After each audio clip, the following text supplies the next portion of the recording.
அருட்பெருஞ்சோதி அருட்பெருஞ்சோதி தனிப்பெரும் கருணை அருட்பெருஞ்சோதி. எல்லா உயிர்களும் இன்புற்று வாழ்க, வள்ளல் மலரடி வாழ்க வாழ்க, கொல்லாவிரதம் கோலை எல்லாம் ஓங்குக, நல்லோர் நினைத்த நலம் பெறுக, நன்றி நினைத்த எல்லோரும் வாழ்க இசைந்து. உலக மக்களே, அறிவார்ந்த அன்பர்களே, ஆண்மநேய ஒருமைப்பாடுடைய அன்பர்களே, வல்லப்பமான மக்களிய திருவொற்பாவிலிருந்து அருட்பெருஞ்சோதி ஆண்டவர்களுடைய திருவிளையாடல்களை பார்த்து கொண்டிருக்கிறோம். அருட்பெருஞ்சோதி ஆண்டவர் இந்த பிரபஞ்சம் தோன்றிய காலத்திலிருந்தே ஏராளமான திருவிளையாடல்கள் செய்திருந்தாலும் கூட அருட்பெருஞ்சோதி ஆண்டவரை பற்றி யாருமே கூறியதில்லை. அருட்பெருஞ்சோதி ஆண்டவர் ஆதியும் அந்தமில்லா தோன்றிய இறைவன், சுயமாக தோன்றிய இறைவன். அந்த இறைவனை பற்றி யாருமே எந்த யுகங்களிலுமே கூறாததினால் வல்லப்பெருமானவர்கள் இயற்கை உண்மை விளக்க கடவுளாகிய அருட்பெருஞ்சோதி ஆண்டவர் யார் என்பதையும், அந்த அருட்பெருஞ்சோதி ஆண்டவர் 4 யுகங்களிலுமே எப்படியெல்லாம் திருவிளையாடல் செய்து கொண்டிருந்தார் என்பதையும், அதன் பிறகு கலியுகத்தினுடைய இறுதி கட்டத்தில் அருட்பெருஞ்சோதி ஆண்டவருடைய திருவிளையாடல் எப்படியெல்லாம் நடந்தது என்பதையும், எதற்காக இந்த திருவிளையாடல் நடந்தது என்பதையும் திருவொற்பாவிலே கூறியதை 6 திருமுறைகளிலிருந்தும் நாம் பார்த்து கொண்டிருக்கிறோம். இதில் 5ஆம் திருமுறை மட்டும் சமய தலைவனாகிய கௌபார சமயத்தினுடைய தலைவனாகிய முருகனை பற்றி பாடியதனால் அதுவும் ஒரு திருமுறை தான்.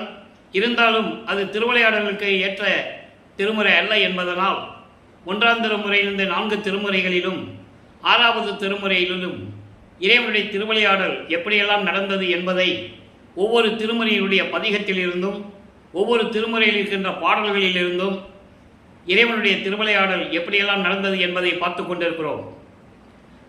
ஏன் இந்த திருவிளையாடல் நடந்தது என்பதையும் சுருக்கமாக சொல்ல நான் விரும்புகிறேன். ஏற்கனவே தினமும் சொன்னதுதான், இந்த யுகங்களுடைய காலங்கள் முடிந்தவுடனே 4 யுகங்கள், கிரேத யுகம், திரேத யுகம், துவார யுகம், கலியுகம், இந்த 4 யுகங்களுக்குமே ஆயுள் காலம் உண்டு. ஒவ்வொரு யுகத்துக்கும் ஒரு ஆயுள் காலம் உண்டு.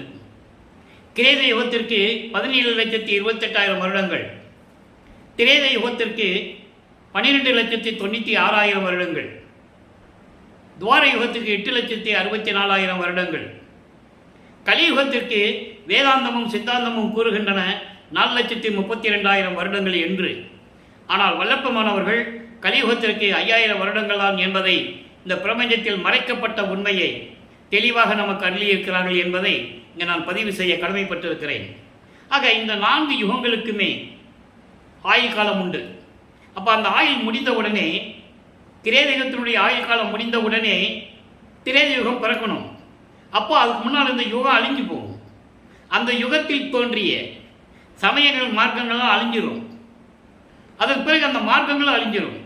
ஏன்னா கிரேத யுகத்திலே ஏற்பட்டது கலக மார்க்கம், கலங்க மார்க்கம் என்றும் கூறுவார்கள் பிள்ளை பெருமானவர்கள்.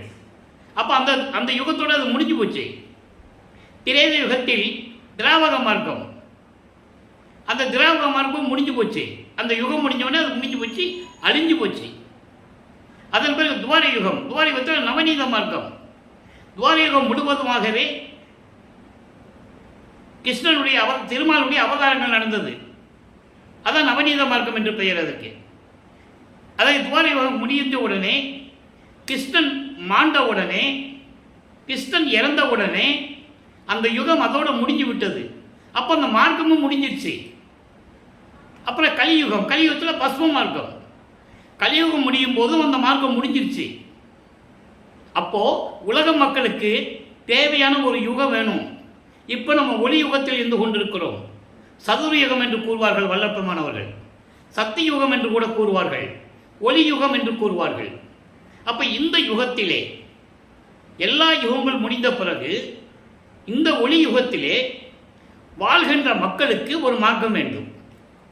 அப்போ அந்த மார்க்கம் சமரசமாக இருக்க வேண்டும். அந்த மார்க்கத்தை எல்லோரும் ஏற்றுக்கொள்ளும்படியாக இருக்க வேண்டும். அந்த மார்க்கத்தை பின்பற்றி கொண்டிருக்கிற மக்கள் இன்புற்று வாழ வேண்டும். முரண்பாடு இல்லாமல், சண்டை சச்சரவுகள் இல்லாமல் எல்லோரும் ஒற்றுமையாக வாழ வேண்டும். உயிர் இரக்கத்தோடு, ஜீவகாரிய ஒழுக்கத்தோடு, கொலையும் புலையும் தவிர்த்து இறைவன் ஒருவனே என்ற கொள்கையில் இருந்து கொண்டு இந்த உலக மக்கள் எல்லாம் ஒற்றுமையாக வாழ வேண்டும் என்பதற்காக அருட்பெருஞ்சோதி ஆண்டவர் சுத்த சன்மார்க்கம் என்ற ஒரு மார்க்கத்தை உருவாக்கி, நல்லா கவனிக்கணும், மித்த மார்க்கங்கள் எல்லாம் அந்தந்த சமயத்தினுடைய தலைவர்கள், மார்க்கங்களுடைய தலைவர்கள் உருவாக்கியது. சுத்த சன்மார்க்கம் இறைவனை உருவாக்கியது உலக மக்களுக்காக. அப்போ அருட்பெருஞ்சாண்டவர் சுத்த சன்மார்க்கத்தை உண்டாக்கி நிறுவி அதை ஒப்படைச்சு செயலாற்றுவதற்கு ஒரு ஆள் வேணும். அப்போ அருட்பெருஞ்சாண்டவர் ஒரு முடிவுக்கு வருகிறார். காரணம், பிரம்மன், திருமால், ருத்திரன், மகேஸ்வரனுடைய ஆயுள் காலங்கள் எல்லாம் அதோட முடிஞ்சு போச்சு. அவங்களுடைய செயலாற்றுகளும் முடிஞ்சு போச்சு. இப்போ வேலை இல்லாமல் சும்மா இருக்கிறாங்க, எந்த வேலையும் கிடையாது அவங்களுக்கு. அப்போ இந்த 5 தொழில்களையும் கடைசியாக சதாசிவம் செய்து கொண்டிருக்கிறார். அதன் பிறகு சதாசிவத்துடைய இறுதி கட்டம் முடியும் போது 51 ஆண்டுகள் இருக்கும்போது அருட்பெருஞ்சோதி ஆண்டவர் தன் அருளால் ஒரு ஆண்மகனை பெற்றெடுத்து செல்வப்பிள்ளை என்று பெயரிட்டு வளர்த்து கொண்டிருக்கிறார் என்ற உண்மையை திருவருட்பாவிலிருந்தே நாம் பார்த்து கொண்டிருக்கிறோம். அப்போ தன் மகனை இந்த பூலோகத்திற்கு அனுப்ப வேண்டும். மற்ற யுகங்களில் நடந்தது போல நெற்றிக்கண்ணிலிருந்து வருவதோ, குளத்துக்கு அடியிலிருந்து வருவதோ, இல்லை ஒரு மரத்துக்கு அடியிலிருந்து வர வைப்பதோ எல்லாம் அதெல்லாம் அந்த யுகங்கள் முடிஞ்சு போச்சு. இப்போ உலக மக்களிடம் தன் மகனை உலாவ விட வேண்டும். காரணம், ஏற்கனவே உருவான சமயங்களும் மதங்களும் மார்க்கங்களிலும் ஒன்றுமே இல்லை, அதெல்லாம் முடிஞ்சு போச்சுன்னு சொல்லணும் உலக மக்களுக்கு. அப்போ தன் மகனை அங்கு இருக்க வைக்கணும். சைவ சமயத்தின் தலைவனாகிய சிவபெருமானை வழிபட்டு கொண்டு நமச்சிவாயா சிவாயா ஓம் சிவாய நமன்னு சொல்லணும். வைஷ்ணவ சமயத்தினுடைய தலைவன் திருமால், அது அவங்க அவங்க சமயத்துடைய தலைவர்கள் தொண்டர்கள்லாம் அங்கே வணங்குவாங்க. அப்போ சிவபெருமானை வழிபடக்கூடிய சைவ சமயத்தினுடைய அடையாளமாகிய திருநூரை பூசிக்கொண்டு உத்திராட்ச மாலையை போட்டுக்கிட்டு தன் மகனை 51 வருடங்கள் இந்த பூலோகத்தில் உலாவ விட வேண்டும். அப்ப அந்த முடிவுக்கு வந்த பிறகு தன் மகனை ஒரு சைவ குலத்திலிருந்து கொண்டு வர வேண்டும். காரணம், புலாலை மறுத்தலை என்பதை பிற்காலத்தில் உலக மக்களுக்கு தெரிவிக்க வேண்டும். உயிர் கொலைகளை செய்வதை நிறுத்த வேண்டும். உயிர் இரக்கத்தோடு உலக மக்களால் விளங்க வேண்டும். இந்த நோக்கத்தை மக்களிடம் சொல்ல வேண்டுமானால் தன் மகனை ஒரு சைவ குலத்திலிருந்து கொண்டு வர வேண்டும். நல்லா புரிஞ்சுக்கணும் நீங்க. அப்போ ஒரு சைவ குலத்தில் கொண்டு வர வேண்டும் என்றால் அருட்பெருஞ்சாண்டவர் சிதம்பரத்தில் அருகில் மருதூர் என்ற கிராமத்திலே சைவ குலத்தில் இருந்து கொண்டிருக்கின்ற அந்த தம்பதியருக்கு மகனாக வருவிக்க செய்ய வேண்டும்.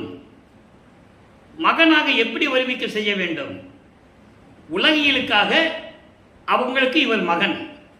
அதே நேரத்தில் தனது மகனை எப்படி ஒரு தாயின் கருவறையில் கொண்டு வர வேண்டும் என்ற நிலையை நாம் ஏற்கனவே அந்த விளக்கத்தை பார்த்து விட்டோம்.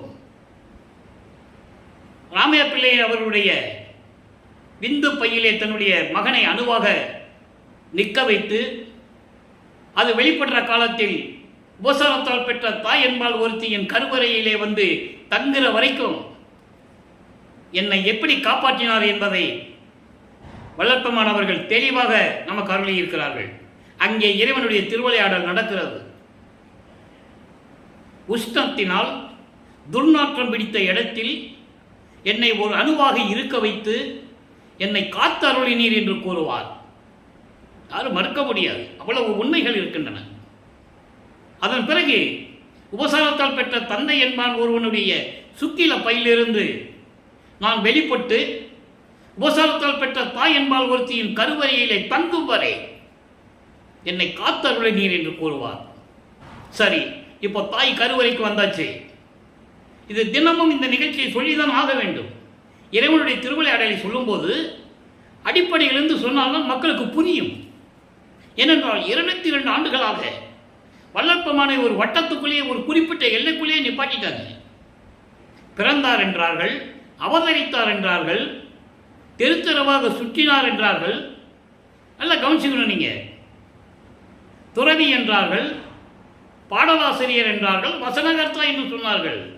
இறைவனுடைய மகன் என்று யார் சொன்னது? அவர் இறைவன் பெற்றவர் என்று யார் சொன்னது? இதற்காகவே வருவிக்க விட்டவர் ஒவ்வொரு யுகத்திலேயும் இருந்தார் என்று யார் சொன்னது? யாரும் சொல்லலை, ஒரு ஆள் கூட சொல்லலை. நீங்கள் சிந்தனை பண்ணி பாருங்க.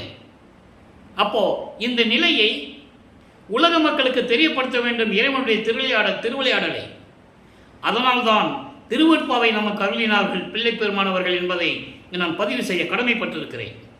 அப்போ ஒரு தாயின் கருவறையிலிருந்து உட்கார்ந்தாச்சா? அப்போ அந்த கருவறையில் எப்படி இருக்கணும், எப்படி இருந்தார் சொல்றாரு. இருட்டான கருவறையில் கொண்டு என்னை நிப்பாட்டிட்டியே, இப்போ இருட்டா இருக்குதே, நான் என்ன பண்ணுறதுன்னு கேட்பார் அப்பா கிட்ட, அருள்பெருஞ்சோதியாண்டவர்கிட்ட. உடனே மகனுக்கு வழிகாட்டுவார். அந்த வெளிச்சத்தை கண்டு தன் மகன் மகிழ்வதை கண்டு மகனோடு கொஞ்சம் விளையாடியெல்லாம் நமக்கு அருளி இருக்கிறார்கள். பசி என்று கூறும்போதெல்லாம் தன் மகனுக்கு கருவறையிலே அருளமுதம் ஊட்டி இருக்கிறார். பாடலிலே உண்டு, விளக்கங்கள் உண்டு, யாரும் மறுக்க முடியாது. உடம்பு புழுக்கமாக இருக்கிற தந்தையை காற்றே இல்லை என்று சொல்லும்போது அமுத காற்று தென்றல் காற்று வீசியெல்லாம் கூறுகிறார்.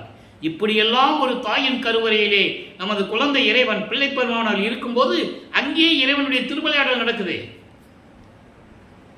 சாதாரணமா பிறக்கல, அவரு பிறந்தாருன்னு தானே சொன்னாங்க.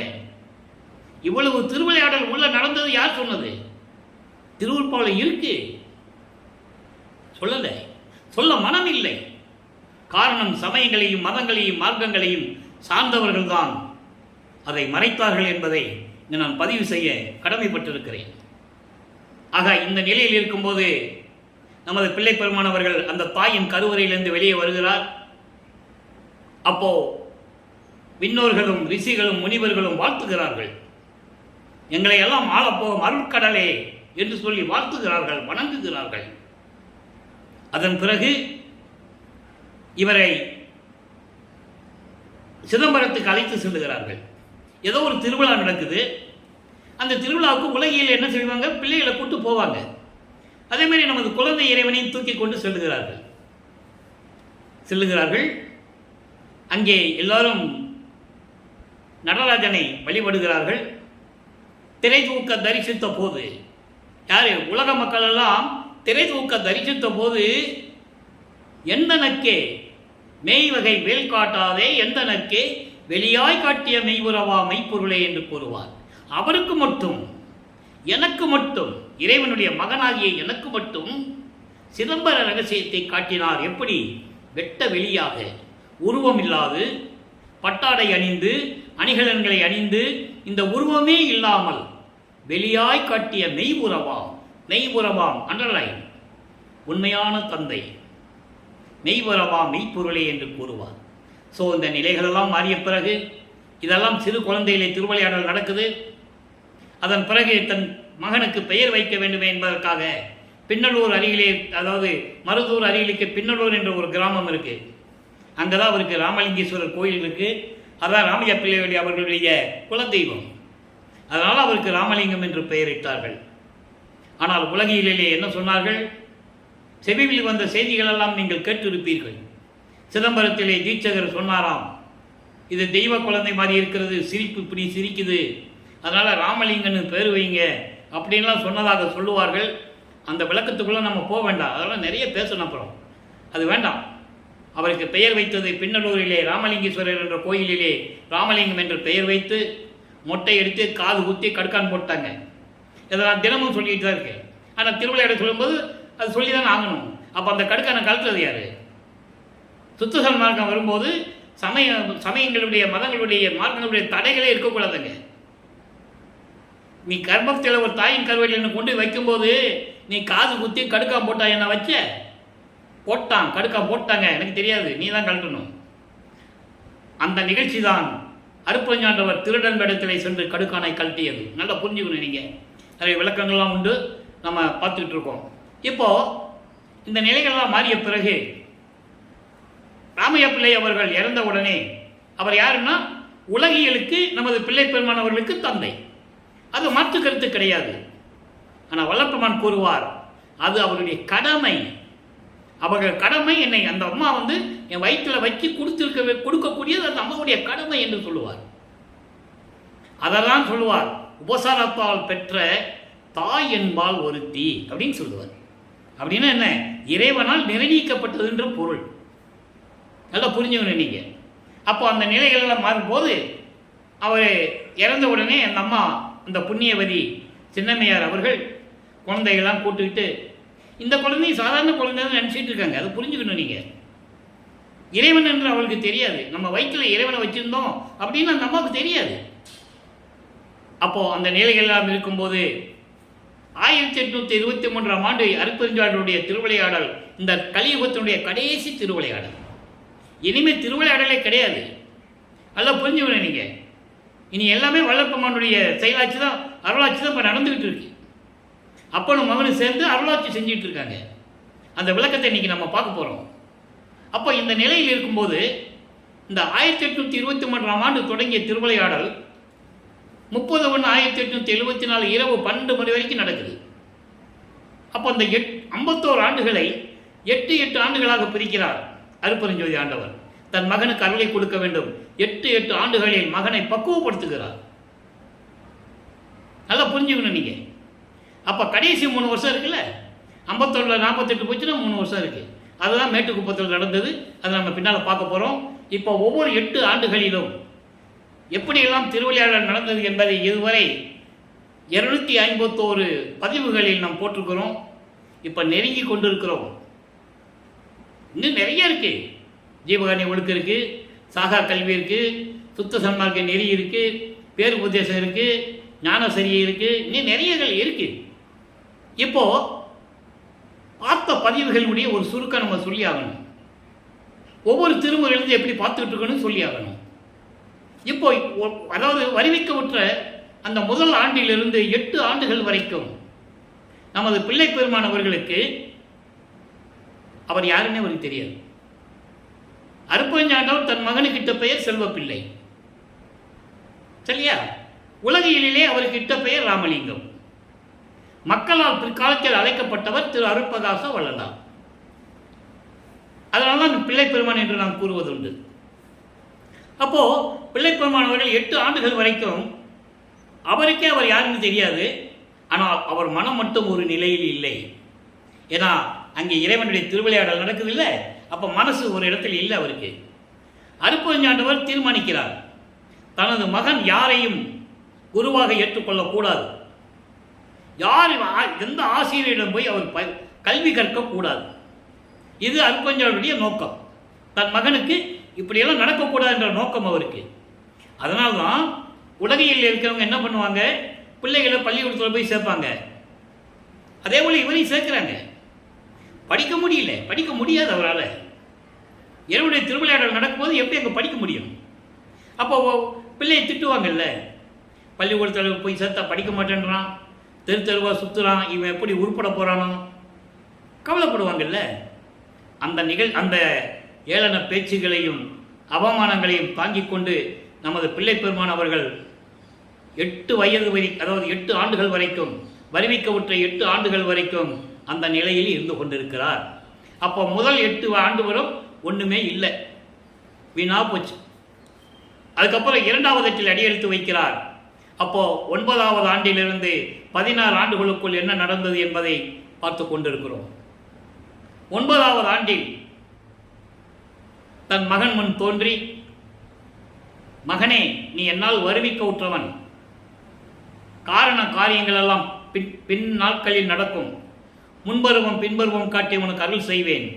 ஒரு ஞானத்தை பெற்றுக்கொள் என்று சொல்லி மறைந்து விடுகிறார். அப்போ இவர் ஞானத்தை பெற்றுக்கொள்கிறார். அதற்கு பிறகு யாருன்னே அவருக்கு தெரியாது. ஆனால் சிவபெருமான் இறைவன் என்று தெரியும், சைவ சமயத்தில் இருக்கிறோம் என்று தெரியும். ஏன்னா அந்த குடும்பத்தில் வருவிக்க விட்டதனால் தினமும் வழிபாடு செய்வாங்கள்ல, குத்து விளக்கு ஏற்றி ஊதுவத்தி ஏற்றி நமச்சிவாயா ஓச்சிவாயா நம்மெல்லாம் வீட்டில் பூஜையெல்லாம் செய்வாங்க. ஸோ அதெல்லாம் ஈடுபட்டுக்கிட்டு தான் இருக்கிறாரு, இருந்து தான் ஆகணும், காலத்தின் கட்டாயம். அப்போ அந்த நிலையில் இருக்கும்போது இறைவனுடைய மகன் என்று அவருக்கு தெரியும், வெளியே சொல்ல முடியாது. இப்போ சிவபெருமான் தான் இறைவன் நினச்சிக்கிட்டு இருக்கிறாரு. நல்லா புரிஞ்சுக்கணும். ஏன்னா அவர் அப்படி தான் நடத்துகிறார் அருட்பெருஞ்சாண்டவர். இவன் சிவபெருமான் என்ற ஒரு இறைவனை வணங்க வேண்டும். பிற்காலத்தில் அது இல்லை மகனேன்னு நம்மளே சொல்லணும், நான் தான் அப்படி வந்தேன்னு சொல்லணும். அந்த நிலைகளெல்லாம் இன்றைக்கி நம்ம பார்க்க போகிறோம், பிரசாத மாலையில் பார்க்க போகிறோம். நல்லா இன்றைக்கி கவனிச்சுட்டே வரணும். ஏன்னா இது ஏன் சொல்கிறேன்னா, எவ்வளவோ திருவிளையாடல்கள் நடந்தது எல்லாம் புராணங்களிலும் காவியங்களிலும் நடந்ததெல்லாம் மக்கள்கிட்ட சொன்னாங்க. எத்தனையோ சொற்பொழிவாளர்கள் சொன்னாங்க. ஆனால் திருவருட்பாவை பற்றி யாரும் சொல்லலை, சொல்ல அவங்களுக்கு விருப்பம் இல்லை. அதான் விஷயம். இப்போ பாருங்கள், இப்போது ஞானம் பெற்றாயிற்று, 9வது ஆண்டிலே இறைவன் மகன் என்று தெரிஞ்சிருச்சு. இப்போது சிவபெருமானை எப்படி முறையிடுகிறார்? 1ஆம் திருமுறை உருவாகிறது. 8 பதியங்கள், கிட்டத்தட்ட 712 பாடல்கள் நிறைய உண்டு. நம்ம திருவருள் முறையீடிலிருந்து தான் பார்த்துக்கிட்டு இருக்கோம். இன்னும் நிறைய நம்ம சொல்ல வேண்டியது இருக்குது. ஆனால் 1ஆம் திருமுறைய விளக்கங்கள் எல்லாம் நம்ம யூடியூப்பில் போனால் நீங்கள் பார்த்துக்கலாம். ஏற்கனவே 4 வருஷமாக யூடியூப்பில் விளக்கம் கொடுத்துட்டு இருக்கேன். இறைவனுடைய அருளால், அவருடைய தயவால் விளக்கங்களை பெற்று நான் கொடுத்துருக்கேன். நீங்கள் பார்க்கலாம். எல்லாத்துக்கும் விளக்கம் இருக்கிறது, நீங்கள் பார்க்கலாம். அப்போ இந்த நிலையில் இருக்கும்போது சிவபெருமானை எப்படி வழிபடுகிறார் என்பதை 1ஆம் திருமுறையிலே 6வது பதிகத்திலே திருவருள் முறையீடிலிருந்து நாம் பார்த்து கொண்டிருந்தோம். மொத்தம் 232 பாடல்களில் எப்படியெல்லாம் இறைவனை வழிபடுகிறார் என்பதை பார்த்தோம். இறைவனிடமிருந்து எந்த அருளையும் பெற முடியவில்லை. அப்போ அவருக்கு ஒரு எண்ணம் உதயமாகிறது. அப்பா கிட்ட கேட்டு பார்த்தா முடியல, அம்மா கிட்ட கேட்போமே. வடிவுடை அம்மனை பற்றி பாடுகிறார். வடிவுடை அம்மை பற்றி பாடும்போது வடிவுடை மாணிக்க மாலை உருவாகிறது. மொத்தம் 100 பாடல்கள். ஒவ்வொரு பாடலிலும் நாம் பொருளை பார்த்து கொண்டிருக்கிறோம். எப்படியெல்லாம் அவர் மனம் உருகுகிறது, எப்படியெல்லாம் வேதனைப்படுகிறார் நமது இறைவன் என்பதை நாம் பார்த்து கொண்டிருக்கிறோம். இன்னைக்கு 28வது பாடல்.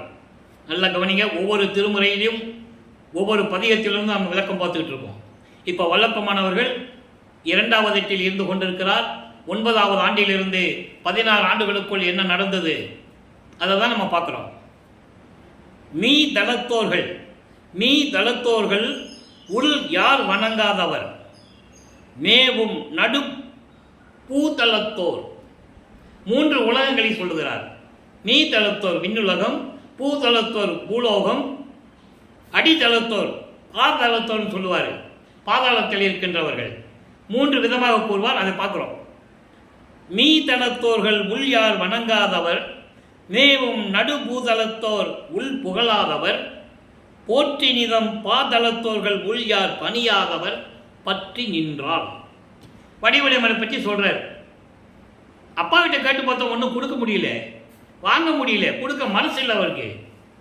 நம்ம அப்படி தானே செய்வோம். அப்பாட்ட ஒன்றும் வாங்க முடியல, அம்மாட்ட போய் கேட்போம். அம்மா எப்படியாவது தாஜா பண்ணி வாங்கி கொடுத்துருவாங்க இல்லையா? அதுபோல் அம்மாவை பற்றி சொல்கிறார். சொல்லிட்டு மாதளத்து ஓங்க ஒற்றி வாழ்வே, மாதளத்து ஓங்க ஒற்றி வாழ்வே வடிவுடை மாணிக்கமே. இது பாடல். இப்போ இந்த பாடலுடைய பொருள் பாருங்க. அதாவது விண்ணுலகத்தில் உள்ளவர்கள் யார் வணங்காமல் இருக்கின்றார்கள், அதே போல மண்ணுலகத்தில் உள்ளவர்கள் யார் தினமும் போற்றி புகழாமல் இருக்கின்றார்கள், பாதாள உலகத்தில் உள்ளவர்கள் யார் பணிந்து போகாமல் இருக்கின்றார்கள். இது என்பதையெல்லாம் கவனித்துக் கொண்டு இந்த பூலோகத்திலே திருவொற்றியூரிலே வீற்றிருக்கின்ற வடிவுடை மாணிக்கமே, இப்படியெல்லாம் இருந்து கொண்டு 3 உலகங்களிலுமே யார் யார் தங்களை வணங்காமல் இருக்கிறார்களோ என்றதையெல்லாம் மனதில் வைத்துக்கொண்டு திருவொற்றியூரிலே இருக்கின்ற வடிவுடை மாணிக்கமே, இந்த ஏழை மகனும் இந்த பூலோகத்திலே இறைவனால் வருவிக்க உற்று துன்பப்பட்டு கொண்டிருக்கிறேன்.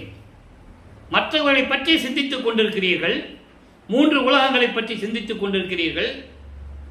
ஆனால் நான் உனது கணவனால் வருவிக்க உற்றவன் அல்லவா, நீ எனக்கு தாய் அல்லவா? அப்போ என்னை பற்றி யார் சிந்திப்பது? நான் துன்பப்பட்டு கொண்டிருக்கிறேன். இந்த பூலோகத்திற்கு வந்து என்னையும் ஏற்றுக்கொள்வாயாக, என்னையும் உன் உள்ளத்தில் நினைத்துக் கொள்வாயாக. மற்றவர்களெல்லாம் நினைச்சிட்டு இருக்கல. விண்ணுலகில் யார் நம்மளை வணங்கலை, பூலோகத்தில் யார் நம்மளை போற்றி புகழலை, பாதாள உலகத்தில் இருக்கிற யார் நம்ம கட்டளையை பணியாமல் இருக்கிறார்கள்னா நீ நினைச்சிட்டு இருக்கல. அப்போ என்னை பற்றி நீ நினைச்சியா? ஒரு வார்த்தை கூட நினைக்கலையே. எந்த விதத்தில் இது நியாயம்? இது தர்மம்? நானும் உனது மகன் அல்லவா, விரைவில் வந்து எனக்கு அருள்வாயாக வடிவுடை மாணிக்கமே என்று சொல்லி இந்த பாடலை நமக்கு அருளி இருக்கிறார்கள். இப்போ வல்லப்பமானவர்கள் 12 ஆண்டுகள் முடிவடைகிற நிலையில் இருக்கிறார்.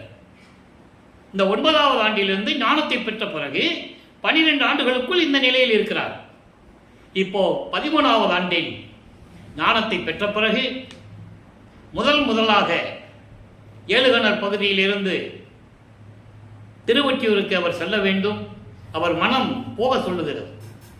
மனம் போக சொல்லுகிறது என்பதை விட அருட்பெருஞ்சோதி ஆண்டவர் மனதை தூண்டி விடுகிறார். தன் மகனை அங்கு அழைத்து செல்லுங்கள். காரணம், தன் மகனை பக்குவப்படுத்த வேண்டும். ஆண்டுகள் நெருங்கி கொண்டிருக்கிறது. அப்போ திருவொற்றியூர் செல்லுகிறார். நல்லா கவனிக்கணும். 13வது ஆண்டில் திருவொற்றியூருக்கு அவர் அப்போ எங்கே போனால் நடந்து தான் போகணும். 33வது ஆண்டில் அவர் அண்டங்களை விட்டு சென்றவர். அந்த நிலைகளை நாம் பார்த்து கொண்டிருக்கிறோம். சுத்த சன்மார்க்கத்தை பெற்ற பிறகு அப்போ திருவொற்றியூருக்கு போறாரு. தியாகராஜ பெருமானை போற்றி போற்றி போற்றி போற்றி பாடுகிறார். மொத்தம் 113 பதியங்கள், 1207 பாடல்கள். இதுவரைக்கும் 26 பதியங்களை நம்ம பார்த்துருக்கோம். அதனுடைய ஒரு சுருக்கம், அந்த விளக்கங்களின் சுருக்கம். எந்த பிரயோஜனம் இல்லை, பாடி பாடி எந்த பிரயோஜனம் இல்லை. அப்போ அவர் மனசு ஒருவேளை திருமுல்ல வாயிலுக்கு போனால் அங்கே போய் வாங்கிக்கலாமோ, ஒரு நம்மளை அலைய வைக்கிறதுக்காக இருந்தாலும் இப்படி செய்கிறாரோ, அப்பா வந்து நம்மளை அலைய வைக்கிறாரோ அப்படின்னு சொல்லி அங்கே போகிறார். அங்கே போனால் நடந்து தான் போகணும். அங்கே இருக்கிற சிவபெருமானுக்கு பேர் மாசிலாமணி. மாசிலாமணி மாசிலாமணின்னு உருகுவார். அவ்வளவு நல்லா இருக்கும் அந்த பாடல்கள், விளக்கமெல்லாம். அப்போ அவர் சொல்லுவார், நீ என்னை வருவிக்க செய்துவிட்டு மறைந்து விட்டாய், உனது மகன் என்று கூறிவிட்டாய். நான் யாரிடம் சொல்லுவது நான் உனது மகன் என்று? நீதானே சொல்ல வேண்டும். இந்த பிரபஞ்சத்திற்கு இவன் என் மகன் என்று நீதானே சொல்ல வேண்டும். என்னிடம் சொல்ல வேண்டாம் என்று சொல்லிவிட்டாய். நான் என்ன செய்வேன்? நான் உன்னை பார்க்க வந்தா ஊமை மாதிரி நின்றுட்டு இருக்க, இதெல்லாம் நியாயமா தர்மமானலாம் கேட்பார். அந்த பாடலுடைய விளக்கங்களை எல்லாம் பார்த்து விட்டோம். அதன் பிறகு திருவள்ளித்தாயத்துக்கு போவார். அதுவும் சென்னைக்குள்ளேயே ஒரு இடம், வில்லிவாக்கத்திலிருந்து ஒரு 15 கிலோமீட்டர் இருக்குன்னு நினைக்கிறேன். அங்கே போவார். அங்கே போனால் அங்கே சிவபெருமான் அங்கே ஒரு திருவிளையாடல் செஞ்சுட்டு அங்கே கந்த துணி கட்டிகிட்டு இருப்பார் இடுப்பில். அங்கேயும் போய் கேட்பார், எனக்கு ஒரு கந்த துணியை கொடுத்துரு, நானும் கட்டிட்டு நிற்கிறேன்ப்பா, என்னால் அலைய முடியல, என்னால் ஒன்றும் பண்ண முடியல, அவ்வளோ அவமானங்களை தாங்கிட்டு இருக்கேன், வெளியும் சொல்ல முடியல அப்படின்லாம் சொல்லியெல்லாம் மனம் வருந்துவார். எந்த விதமான பிரயோஜனம் இல்லை. ஆக இப்படியே அவருடைய 16 ஆண்டுகள் கழிஞ்சிருச்சு. 2வது 8 இதோடு முடிஞ்சு போச்சு. அப்போ 3வது 8 இருக்கும்போது 17வது ஆண்டிலிருந்து 24 ஆண்டுகளுக்குள் என்ன நடந்தது என்பதை 3ஆம் திருமுறையிலிருந்து நாம் பார்த்து விட்டோம். மொத்தம் 19 பதியங்கள், 235 பாடல்கள். அந்த 19 பதியங்களுடைய ஒரு சுருக்கம். 19 பதியங்களிலும் அவர் இப்போ திருமலை வயலுக்கு போக முடியாதுன்ட்டார். திருவள்ளித்தாயத்துக்கு போக முடியாது, நான் வரமாட்டேன்னு அங்கேயே சொல்லிட்டு வந்துட்டார். சும்மா தான் நம்மளால் அடைய முடியாது, கால் வலிக்க நடந்து வந்து என்ன பிரயோஜனம், நீ அருளையும் கொடுக்க மாட்டேன்ற, எனக்கு முடியாதப்பான்னு சொல்லிட்டு வந்துட்டார். அதுக்கப்புறம் திருவொற்றியூரில் மட்டும் போவார், தினமும் போவார். இப்போது காலங்கள் மாறுகிறது, காட்சிகள் மாறுகிறது. இப்போ இவர் என்ன பண்ணுவார், அதே தெருமுனையில் நின்றுக்குவார், உருகி உருகி உருகி உருகி பாடுவார். அப்போது காட்சி கொடுக்குறார், மகனுக்கு காட்சி கொடுக்குறார். காட்சி கொடுத்தது தான், அப்புறம் மறைஞ்சிடுவார். புன்னகை பூத்து விட்டு மறைந்து விட்டார், இளநகை பொறித்து மறைந்து விட்டான் என்று சொல்லுவார். ஒளித்தார்னு சொல்லுவார். ஒளித்தார்னா மறைஞ்சிக்கிறது. அப்போது இந்த நிலைகள்லாம் தொடர்ந்து கொண்டு இருக்கும்போது இவருக்கு ஒரு நம்பிக்கை வருது.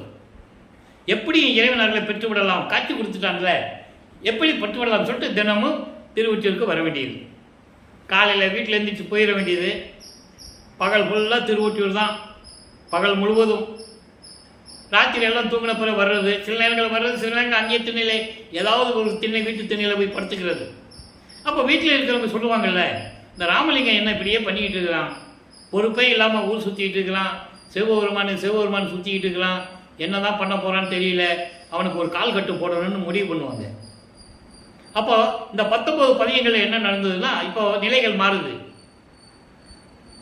இருந்தாலும் இறைவன் வந்து பேசலை. இன்னும் பேசாதனால என்ன பண்ணுறாரு, நாரையும் கிளிகள் எல்லாம் தூது அனுப்புவார் இறைவன்கிட்ட.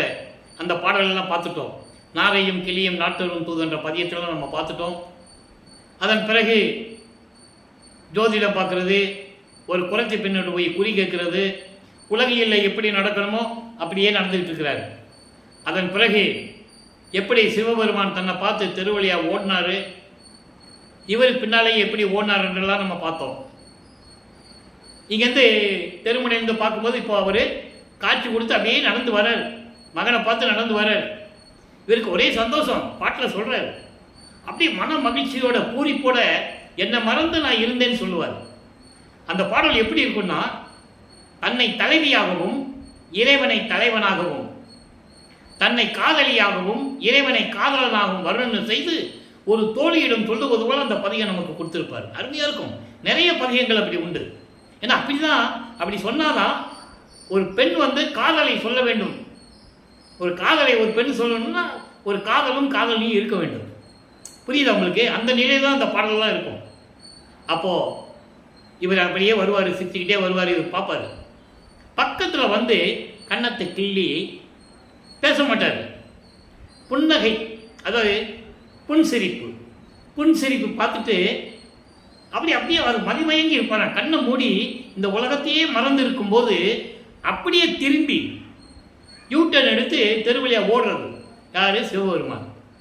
இவர் பின்னாலேயே ஓடுவார். ஓடாதீங்க அப்பா, ஓடாதப்பா, என்னால் ஓட முடியல, ஓடாதீங்க. இவரும் பின்னாலே ஓடுவார், கையை கட்டிட்டு போவாராம். இப்போ உங்ககிட்ட நான் சிக்க மாட்டேன், இன்னும் ஆண்டுகள் நிறைய இருக்குது, அப்புறம் பார்த்துக்கலாம் சொல்லிட்டு ஓடி போயிடுவார்.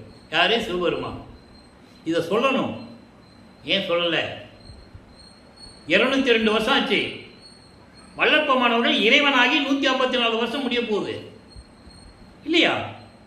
இந்த 154 வருடத்திலே சொல்லியிருக்கணும்ல, அப்பா வல்லற்பமான இப்படிப்பட்டவருப்பா, அவரை பார்த்து சிவபெருமான் ஓடினாரு, அவர் இறையர்களை வாங்குறதுக்கு இப்படியெல்லாம் கஷ்டப்பட்டாரு அப்படின்னு சொல்லணும்ல. யார் சொன்னது? சும்மா தெருவழி போனார், அவர் சுற்றி 4 பேர் இருந்தாங்க, இப்படி தான் கதை சொன்னாங்க. அதனால்தான் இந்த வள்ளலார் ஊழியன் திருவற்பாவில் இருக்கிற பாடல்களை சொல்லி அது வைக்கின்ற உண்மைகளை இந்த உலக மக்களுக்கு விளக்க வேண்டும் என்ற நோக்கத்திற்காகத்தான் 4 வருடங்களாக நான் இந்த யூடியூபில் திருவற்பாவுடைய பாடல்களுடைய விளக்கங்களை இறைவனுடைய தயவால் நான் கூறிக்கொண்டிருக்கிறேன். அது சொல்வதற்கு எனக்கு கடமை இருக்கிறது. அப்போ இந்த நிலைகள்லாம் பாடும்போது சிவபெருமான் தெருவில் ஓடியாச்சு. சிவபெருமான் ஒன்றது மக்களுக்கு தெரியாது இல்லையா? அவரை பார்த்துக்கிட்டு இருக்காங்களே, தினமும் ராமலிங்கம் இன்னைக்கு உட்கார்றது, அவர் என்ன பண்ணுறாருன்ற எல்லாம் பார்த்துக்கிட்டு தானே இருக்காங்க. எப்போ இவர் தெருவழியாக ஓடும்போது ஏன் ராமலிங்கம் ஓடுறேன்னு கேட்குறாங்க. பாடலில் இருக்கு, பாடலில் விளக்கத்தை சொல்கிறாங்க, கதை இல்லை, கற்பனை இல்லை. இவர் சொல்கிறாரு, சிவபெருமான் ஓடுறாரு, நான் பிடிக்க போகிறேன்னு சொல்லுவார். அப்போ அவங்களுக்கு எப்படி இருக்கும்? என்னையா பைத்தியமா உனக்கு? சிவபெருமான் இந்த கலியுகத்தில் தெருவில் ஓடுறாரா? ஏன்னா அப்போ கலியுகம் நடந்துகிட்டு இருக்கு, நல்லா புரிஞ்சுக்கிறேன். நீங்கள் கலியுகம் முடிஞ்சது 1900 ஆண்டில் தான் முடிஞ்சது. இப்போ சிவபெருமான் ஓடுன்னு அவர் சொல்லும்போது எத்தனாவது ஆண்டுன்றீங்க? 18வது ஆண்டு அவர் வரி வைக்க விட்டுருக்கும் போது 1841 ஆண்டுன்னு கிட்டத்தட்ட நம்ம வச்சுக்கலாம். கரெக்டாக சொல்ல முடியாது, ஒரு யூகமாக சொல்லலாம். 18 ஆண்டுகள் போது 1823 வரி வைக்க விட்டால் ஒரு 18 ஆகும்போது ஒரு 1841 ஆண்டு இல்லை 42வது ஆண்டு இருக்கலாம். ஒரு யுகத்தில் நம்ம சொல்லலாம். அப்போ அவங்க சொல்லுவாங்கல்ல, கலியுகத்தில் சிவபெருமான் ரோட்டில் ஓடுறாரா, தெருவில் ஓடுறாரா? பையா போய் வேலையை பாரு, வேறு வேலை இல்லை உனக்கு, நாங்கள் தினமும் பார்த்துட்டு தான் இருக்கோம். இங்கே வர வேண்டியது, விடிய இங்கேயே இருக்க வேண்டியது, ஒரு வேலை இல்லையா உனக்கு? போ அப்படி பையா, நீ பேச்செல்லாம் கேட்க முடியாது அப்படிம்பாங்க. இவர் அவங்களை கூப்பிட்டு சொல்லுவார். பாட்டில் இருக்க விளக்கங்கள் இவர் அவர் கூப்பிட்டு சொல்லுவார், இப்போ பாருங்கள், நீங்கள் அவனை பிச்சை எடுக்கிறான்னு கூட சொல்லுங்கள், தெருவாக பிச்சை எடுத்து சாப்பிட்றான், சாப்பாட்டுக்கு இல்லாமன்னு கூட சொல்லுங்கள், படுக்கிறதுக்கு இடம் இல்லாமல் சுடுகாட்டில் படுத்துருக்கான்னு கூட நீங்கள் சொல்லுங்கள், மண்டை ஓடுகளை மாலையாக போட்டுக்கான்னு கூட சொல்லுங்கள். ஆனால் நான் அவன் மீது காதல் கொண்டுள்ளேன். எப்படி? அவ்வளவு அன்பிலாக நான் கொண்டுள்ளேன். நான் என்றாவது ஒரு நாள் அவனை பிடித்து விடுவேன், அவனை கட்டி அணைத்துக் கொள்ளுவேன், அவன் அருளை பெறாமல் நான் விடவே மாட்டேன் என்று கூறுவார். இந்த நிலைகளெல்லாம் மாறுது. இப்போது 24 ஆண்டுகள் கழித்து, வருவிக்க விட்டு 24 ஆண்டுகள் கழித்து 4வது எட்டில் அடி எடுத்து வைக்கிறார். 25வது ஆண்டிலிருந்து 32 ஆண்டுகளுக்குள் என்ன நடந்தது என்பதை 4ஆம் திருமுறையிலிருந்து நாம் பார்த்தோம். 4ஆம் திருமுறையில் மொத்தம் 12 பதியங்கள், 8 பதியங்கள் தான் நமக்கு தேவையானது. பின்னால் 4 பதியங்கள் ஏற்கனவே நான் கூறியிருக்கிறேன். சமயக்குறவர்களை பற்றி திருநாவுக்கரசர், திருஞான சம்பந்தர், சுந்தரன், மாணிக்கவாசகர் அவர்களை பற்றி சொல்லுவது. ஏன் சொன்னார்னு கூட சொல்லிட்டேன், ஏன்னா அது சொல்ல வேண்டிய கட்டம் இருந்தது, அதனால் நான் சொன்னேன். அதை 4 பேரை பற்றி பாடியதனால் அவங்களுக்கு கீழே தான் இவங்கன்னு சொல்லிட்டாங்க. வள்ளற்பெருமான் அவங்களுக்கு கீழே தான் இவர், அவங்க தான் பெரிய ஆளுங்க, இவர் ஒன்றுமே இல்லை அப்படிங்கிற மாதிரி தான் பேசினாங்க. புரிஞ்சுக்கணும் நீங்கள். அதனால தான் அந்த விளக்கத்தை நான் கொடுத்தேன். அது சைவ சமயத்தை பரப்பியதனால் அந்த காலகட்டத்தில் சமணர்களும் பௌத்தர்களும் சைவ நெறியை பின்பற்றி கொண்டிருந்தவர்களை கூட்டம் கூட்டமாக தீயிட்டு கொளுத்தினார்கள். சமணர்கள் பௌத்தர்களை கொளுத்தினார்கள், பௌத்தர்கள் சைவ சமயத்தை சேர்ந்தவர்களை கொளுத்தினார்கள். ஆனால் சைவ சமயத்தை சேர்ந்தவன் யாரும் கொளுத்தியது இல்லை. நல்லா புரிஞ்சுக்கணும் நீங்கள். அதனால தான் அந்த சைவ நெறியை பரப்பியதனால் அவங்க புகழ் நிலைத்து நிற்க வேண்டும் என்பதற்காக. ஏன்னா இனிமேல் தான் திருவெட்பாவை நிலைத்து நிற்கப் போகிறது. இந்த பிரபஞ்சத்திற்கே திருவெட்பா தான் இனி நிலையாக நிற்கப் போகிறது. அப்போ உலக மக்களுக்கு தெரியணும் இந்த 4 பேரை பற்றி.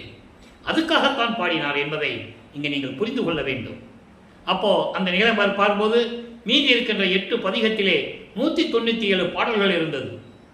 அன்பு மாலை, அருட்பிரகாச மாலை, இப்போ பிரசாத மாலை பார்த்துக்கிட்டு இருக்கோம். ஆனந்த மாலையை பார்த்துட்டோம், பத்தி மாலையை நீங்கள் பார்க்க போகிறோம், சவுந்தர மாலையை பார்த்துட்டோம், அபராத மன்னிப்பு மாலையை பார்த்துட்டோம், அதிசய மாலையை பார்த்துட்டோம்.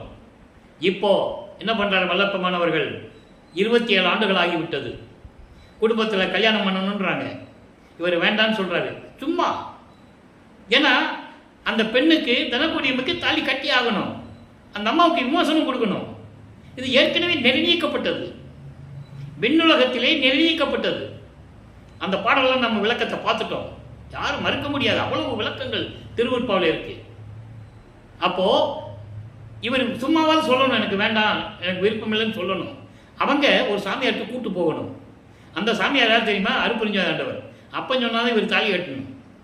இப்படி ஒரு திருவிளையாடல் அங்கே நடக்குது. ஆக இவங்க கூட்டு போக அவர் ராமலிங்கம் அப்படின்னு சொல்ல இவர் சம்மதம் தெரிவிக்கிறார். அந்த திருமணத்தின் போது பிரம்மன், திருமால், ருத்திரன் எல்லாமே அங்கே உட்கார்ந்துருக்காங்க வாழ்த்துவதற்கு. யார் சொன்னாங்களா மக்கள்கிட்ட? தாலி கட்டினான்னு தான் சொன்னாங்க இல்லையா? அவர் சொல்றாரு, விண்ணுலகமே, ரிஷிகள், முனிவர்கள், தவம் செய்கின்றவர்கள், பிரம்மன், திருமால் அத்தனை பேரும் என்னை வாழ்த்துவதற்கு அங்கே அமர்ந்திருந்தார்கள் என்று சொல்லுகிறார். அப்போ வல்லப்பெருமான் யாரு? இதெல்லாம் சொன்னோம்னா வல்லப்பெருமானை கும்பிட்டுருவாங்க. அவரை சாமியாக இருந்தால் நம்ம கடைசி வரைக்கும் சொல்லணும். முடிவே கட்டிட்டாங்க எல்லாரும் ஆரம்பத்தில் இருந்தே. அப்போ அந்த நிலையில் இருக்கும்போது இவர் அந்த பெண்ணிற்கு, அந்த அம்மையாருக்கு திருமாங்கல்யம் பூட்டி விமோசனத்தை கொடுக்கிறார், மோட்ச வீட்டை காட்டுகிறார். அந்த அம்மாவும் மனம் மகிழ்கிறார்கள். அப்போ அந்த அம்மாவுக்கு அந்த ஒரு நொடிப்பொதியில், அந்த ஒரு நொடிப்பொதியில் அந்த அம்மாவுக்கு உணர்வுகள் வருது. அதுக்கப்புறம் மறைப்பு நிலை. அப்போ அந்த நிலையில் இருக்கும்போது இவர் பார்க்கிறாரு, அருட்பெருஞ்சாண்டவரும் சிவகாமி வள்ளியும் தன் தந்தையும் தாயும் மகனுடைய திருமணத்தை பார்க்க வரவில்லை என்று அவர் மனம் ஏங்குகிறது. பாடல்களிலே விளக்கம் உண்டு, அருட்பிரகாச மாலையிலே உண்டு, 95வது பாடலிலே.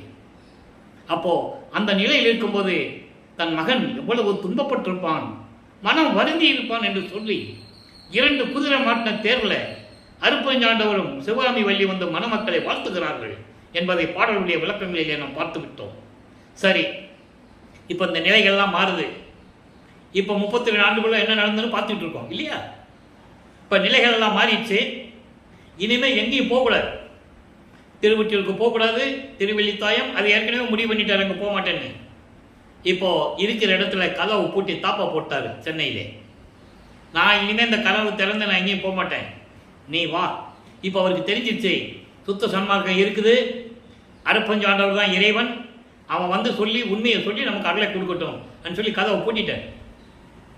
அருட்பெருஞ்சாண்டவருக்கு தெரிஞ்சிருச்சு, இனிமே மகனை காக்க வைக்கக்கூடாது, பாவம் 32 ஆண்டுகள் அவனை படாப்படுத்திட்டோம் அப்படின்னு சொல்லி மனம் இறங்கி விண்ணுலகத்திலிருந்து பூலோகத்திற்கு தெருவழியாக கால் பதிக்க என் தந்தை கால் வலிக்க எப்படியெல்லாம் நடந்து வந்தார் என்பதை பாடல்களை கூறியதை நாம் பார்த்து விட்டோம்.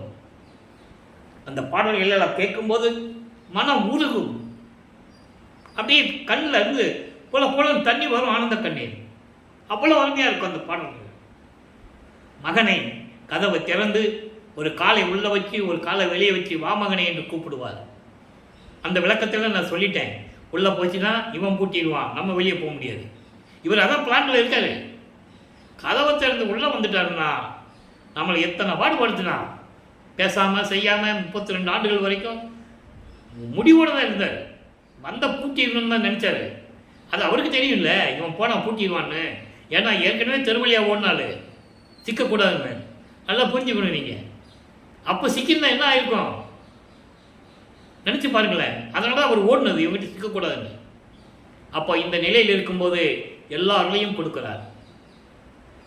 2 மட்டும்தான் இங்கே கொடுக்கல. சுத்த சன்மார்க்கத்தை கொடுக்கணும், சாகா கல்வியை கற்றுத்தரணும். அது பிரபஞ்சத்தில் தான் கொடுக்கணும். அங்கே போன பிறகு அருப்பெருஞ்சோதியையும் திருவருள் செங்கோலாட்சியையும் இறைவன் இவரோட கலந்துக்கிறதையும் அப்பனும் மகனும் ஒன்றா கலந்து ஒரே இறைவன் ஆயிடுவாங்க. அது இந்த 3 நடக்கிறது மேட்டுக்குப்போ. இப்போ சமயப்பற்றுகளை துறக்க வேண்டும், சமயப்பற்றுகளை துறக்க வேண்டும். சரியைக்கிரிய யோக நிலையிலிருந்து வெளியே வந்துட்டாரு. இப்போ எல்லா சக்தியும் வாங்கி விட்டார். இப்போ பிரசாத மாலையில் என்ன சொல்றாருன்னு பார்க்க போறோம்.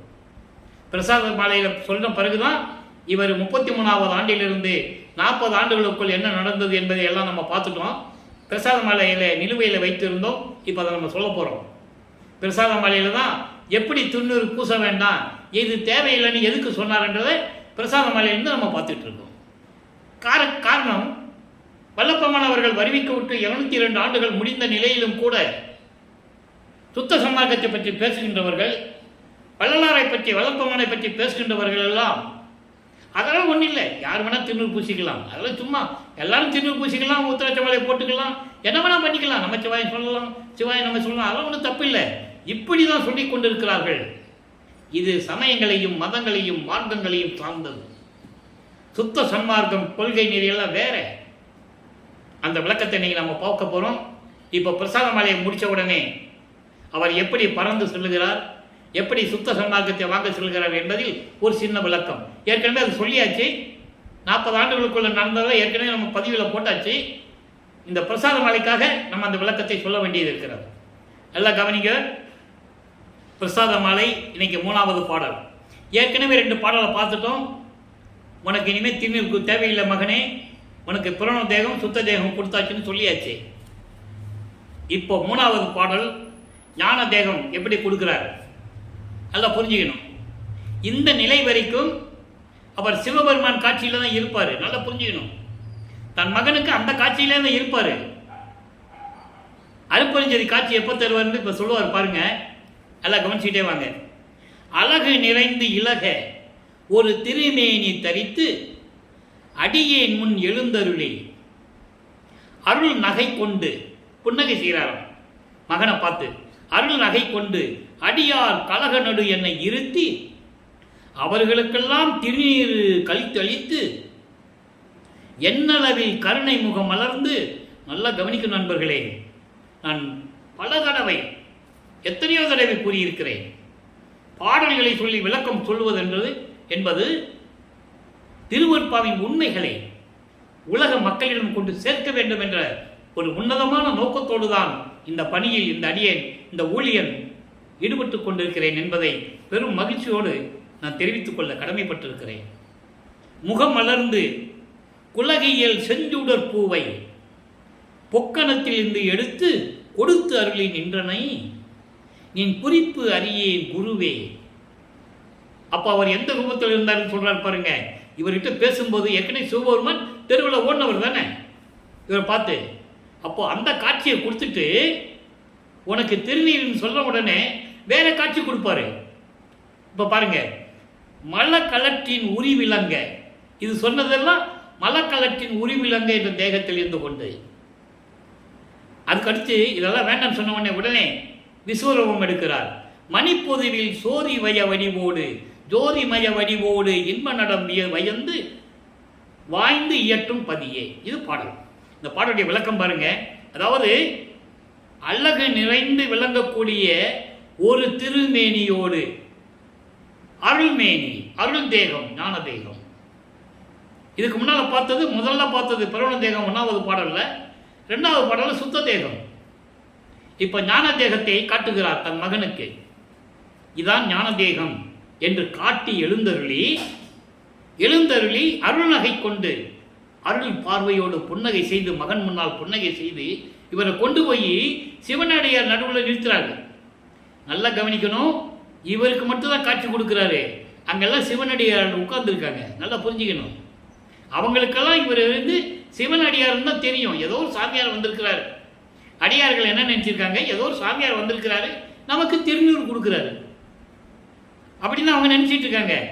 அதான் சொல்றாரு, என்னை கொண்டு போய் அவங்க நடுவில் உட்கார வச்சு திருநீர் பைய அவுக்குறாரு. அவுத்துட்டு அவங்களுக்கெல்லாம் திருநீர் கொடுக்குறாரு.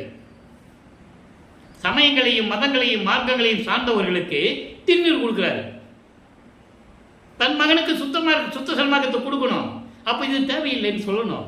அதான் சொல்றாரு, சுத்த சன்மார்க்கத்தின் முக்கிய தடைகள்னு சொல்றாரு. சமயங்களையும் மதங்களையும் மார்க்கங்களையும் நல்லா புரிஞ்சுக்கணும். உங்களுக்கு நல்ல கவனமும் கேட்கணும். இதெல்லாம் கேட்டாதான் பல்லலாறு திருநூறுவா பூச சொன்னாங்கல்ல, அவங்களுக்கு நீங்க பதில் சொல்ல முடியும். ஏய், யாரை ஏமாத்த சொல்றீங்க? அதெல்லாம் கிடையாது. பாட்டில் இப்படி இருக்குன்னு நீங்க சொல்லணும். தைரியமா நெஞ்ச நிமிர்த்தி சொல்லணும். அதுக்காக தான் இந்த விளக்கம் உங்களுக்கு.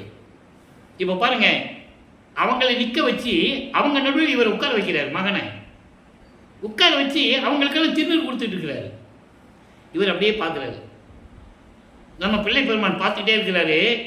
என்னளவில் என்னை பொறுத்த மட்டில் கருணை முகம் மலர்ந்து, கருணை முகம் மலர்ந்து. கருணை முகம் யாருக்கு இருக்கும்? உயிர் நேயம், உயிர் இலக்கணமுக்கு தான் கருணை முகம் இருக்கும். அருப்பெருஞ்சோதி ஆண்டவருக்கு தான் கருணை முகம் இருக்கும். கருணை முகம் மலர்ந்து குலகியல் செந்துடர் பூவை பொக்கணத்தில் இருந்து எடுத்து, திருநீர் பையிலிருந்து அவங்களுக்கெல்லாம் திருநீர் கொடுத்தாச்சு, கொடுத்து அவங்களெல்லாம் அனுப்பியாச்சு. மகனுக்கு மட்டும் செஞ்சுடர் பூ, குலகியல்னா ஒரு அழகான செஞ்சுடர் பூவை கொடுத்து, அதுதான் ஞான தேகத்தை பெறக்கூடிய அருள் பூவை கொடுத்து அருளி நின்றனை. நீ குறிப்பு எனக்கு தெரியலப்பா, உன் எண்ணத்துல நீ என்னதான் உன் உள்ளத்தில் நினைச்சிருக்குன்னு எனக்கு தெரியல. திடீர்னு ஒரு ரூபத்தில் இருக்கிற, அது இல்லை மகன் சொல்லி எனக்கு ஜோதிமயமாக காட்டுற, எனக்கு என்னமே ஒண்ணுமே புரியலன்னு சொல்றாரு. அதுக்கு அவர் விளக்கம் கொடுக்கிறாரு மகனுக்கு. பாருங்க, மலக்களற்றின் உரி விளங்க. மகனே, நீ சமயங்களிலும் மதங்களிலும் மார்க்கங்களில் இருந்தே இல்லை, அப்ப நீ சிவபெருமானை இப்படியெல்லாம் பார்த்துருப்ப அப்படின்னு சொல்லி இங்க பாரு அப்படின்னு சொல்லி ஆண் யானையின் தோலை உரித்து இடுப்புல கட்டியிருப்பார்ல, அந்த ரூபத்தை காட்டுறாரு மகனுக்கு. மகனை, இது வேறு அதாவது மலக்களற்றின் உரி விளங்க, இது வேறு மகனே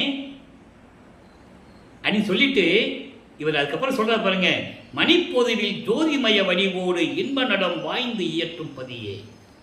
சத்தியஞான சபையிலே ஜோதிமயமாக அருள் நடனம் செய்து கொண்டு என்னிடம் திருவிளையாடல் செய்து கொண்டிருக்கின்ற இறைவனை என்று கூறுகிறார்.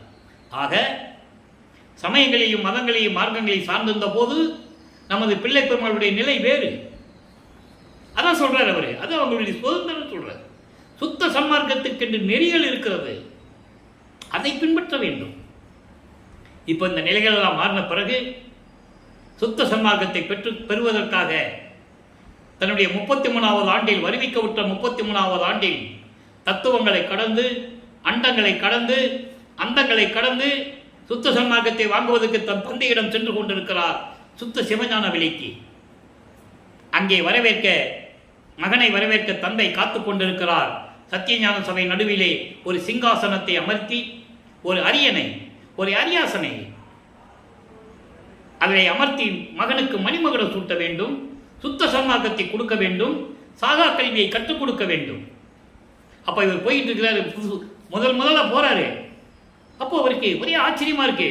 என்ன சத்தியஞான சபை இவ்வளவு கூட்டம் இருக்கு? அன்பர்களே, நான் ஏற்கனவே கூறியது போல இதெல்லாம் பாடலில் இருக்கின்ற விளக்கங்கள். பாடலில் இருக்கின்ற விளக்கங்களை உங்களுக்கு நான் கூறிக்கொண்டிருக்கிறேன். அந்த பாடலில் விளக்கம் நம்ம ஏற்கனவே சொல்லியாச்சு. அதனுடைய சுருக்கத்தை சொல்லிட்டு இருக்கோம். ஏன்னா வல்லப்பெருமான் 6வது எட்டுக்கு வரணும். அப்போ 5வது எட்டில் என்ன நடந்ததுன்னு சுருக்கமாக சொல்லணும். அப்போ அங்கே போனால் முதல்ல தேவர்கள் தான் நிற்கிறாங்க. அதுக்கு பிறகுதான் பிரம்மன் திருமாரெல்லாம் நிற்கிறாங்க. சத்தியஞான சபை படிக்க கீழே தான் நிற்கணும். அவங்க காலை வச்செல்லாம் உள்ளே போக முடியாது, கடைசி வரைக்கும் போக முடியாது. அங்கே என்ன நடக்கிறத வெளியே இருந்து தான் பார்க்கணும். ஏன்னா கொலையும் தவித்தவர்கள் தான் சத்தியஞான சபைக்குள் போக முடியும். இந்த தேவர்களும் பிரம்மனும் திருமாலும் இந்திரனும் எல்லாம் போருக்கு உரியவர்கள். எவ்வளவோ கொலை செய்தவர்கள் என்று கூறுவார். வருண கொலை பாதகன் என்றெல்லாம் கூறுவார். இதெல்லாம் திருவருட்பாவில் உண்டு அன்பர்களே. அதனால தான் சொன்னாரு, இங்க சத்தியஞான சபை அமைச்சிட்டு சொன்னார், கொலை செய்கிறவங்க, மாமிசம் சாப்பிட்றவங்களும் உள்ளே போகாதீங்கன்னு சொன்னார். அதை நீங்கள் நல்லா புரிஞ்சுக்கணும். அப்போது அங்கே போகிறாரு, மகனை வரவேற்கிறார்.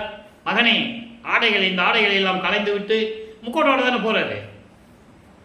புனித நீராடி பட்டாடை உடுத்தி அணிகலன்களை அணிந்து மங்கள கோலத்துடன் வருவாயாக, 2 நாளிகையில் உனக்கு மணிமகுடம் சூட்ட வேண்டும் என்று கூற அவர் அதே நிலையில் வருகிறார்.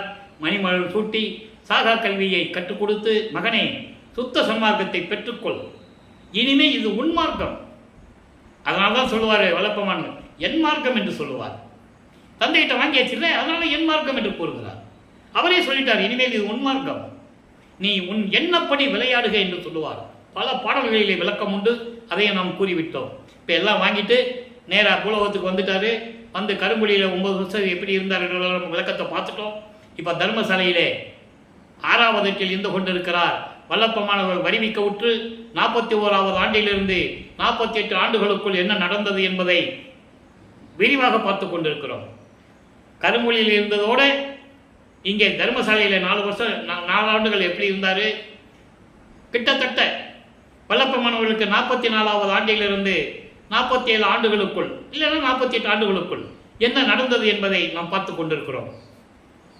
ஏற்கனவே முடிவு செய்தபடி தர்மசாலையை ஒரே நாளில் நிறுவுகிறார். 23/5/1867 ஒரே நாளிலே தர்மசாலையை நிறுவி அணை அடுப்பை மூட்டி உணவை சமைத்து பசியோடு வருகின்றவர்களுக்கு பசியாற்றி கொண்டிருக்கிறார் நமது இறைவன் வல்லப்பமானவர்கள். இப்போ அவர் எல்லாரையும் பெற்றுக்கொண்டார். 3 தான் பாக்கி. அருப்பஞ்சோதியை வாங்கணும், திரு அருள் செங்கோலாட்சியை வாங்கணும், அப்பா வந்து இவரோட கலந்துக்கணும். அப்போ ஒரே இறைவன் ஆயிடணும். ஏன்னா சுத்த சமாஜத்தின் கொள்கையாக தான் ஒரே இறைவன், தனித்தனியாக இருக்கக்கூடாது.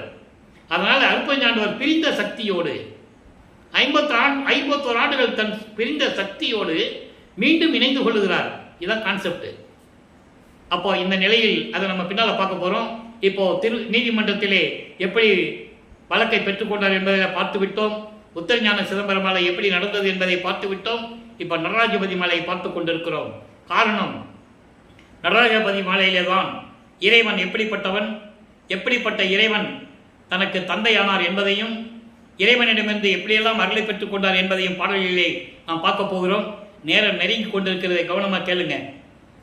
சாகாத கல்வியை கல்வி சொல்லிட்டாரா? அங்கே சாகா கல்வியை கற்றுக்கொண்டு இப்போ சொல்றாரு, எங்க தர்மசாலையில் வச்சு சொல்றாரு, சாகா கல்வியே கல்வி. சாகா கல்வின்னு என்ன? சுத்த சன்மார்க்கத்துடைய ஞானம். சுத்த சன்மார்க்க ஞானம் என்பது என்ன? சுத்த சன்மார்க்கத்தின் நெறிகள். சுத்த சன்மார்க்கத்தின் நெறிகள்னா என்ன? இறைவன் ஒருவன், அவன் ஜோதி வடிவில் இருக்கின்றான், ஆதியும் அந்தமில்லா தோன்றிய சுயமாக தோன்றிய இறைவன். அவனுக்கு கொலையும் கொலையும் பிடிக்காது, உருவ வழிபாடு பிடிக்காது, உயிர் இறக்க இருக்கிறவங்கள தான் பிடிக்கும். இதான் அதனுடைய கொள்கைகள். அதான் ஞானம், சுத்த சன்மார்க்கத்தின் ஞானம். அதுதான் சாகா கல்வி. சாகா கல்வி என்ற ஒரு தலைப்பில் இந்த வள்ளலார் ஊழியர் ஒரு பதிவு போட வேண்டும், விரைவில் வரும். இப்போ பாருங்க, சாகா கல்வியை போடணும், ஜீவாரணி கல்வியை சொல்லணும். இதெல்லாம் மேட்டுக்குப்பம், நம்ம பெருமான் மேட்டுக்குப்பம் போன பிறகு தான் இதெல்லாம் நான் போட முடியும். பேரு உபதேசம் சொல்லணும், நிறைய வேலைகள் இருக்கு. அப்போ சாகா கல்வியை கல்வி ஒன்றே சிவம் சொல்லிட்டாரா? ஒன்றே சிவம். ஒன்றே சிவம் என்பது ஒரே இறைவன், ஒரே இறைவன், அவன் தான் அருட்பெருஞ்சோதி. ஒன்றே சிவம் என்பது ஒரே கடவுள், அருட்பெருஞ்சோதி. தான் என அறிந்த அறிவே, நெஞ்சான அறிவு கொண்ட அந்த அறிவினால் தகும் அறிவு மலம் 5 வென்ற வல்லவமே இறைவனை சொல்றார். 5 மலங்களை வென்ற இறைவன். மலங்கள் இல்லாதவன் தான் பிரபஞ்சத்தின் உண்மையை சொல்ல முடியும் என்று கூறுவார். ஆணவம், கண்மம், மாயை, மாமாயை, துரோதை என்ற 5 மலங்களை நீக்கிய இறைவன் தனித்த பூரண வல்லமும் கொண்டவன், யாரிடம் ஒப்பிடமுள்ள முடியாத இறைவன். அடுத்து சொல்வார், வேகாத கால் ஆதி கண்டுகொண்டு எப்பொருளும் விளைவித்த தொழிலே. எனக்கு அந்த 3 தேகத்தையும், வேகாத கால் என்பது பிரண தேகம், போகா புனல் என்பது சுத்த தேகம், சாகா தலை என்பது ஞான தேகம். இந்த 3 தேகங்களையும் எனக்கு கொடுத்து, எப்போ கொடுத்தாரு? பிரசாத மலையில் பார்த்துக்கிட்டு இருக்கோம். எல்லாம் கொடுத்து எப்பொருளும் விளைய, எல்லா உயிரினங்களும் இன்புற்று வாழ வேண்டும் என்பதற்காகவே என்னை விளைவித்த, என்னை வருவிக்க செய்த இறைவனே,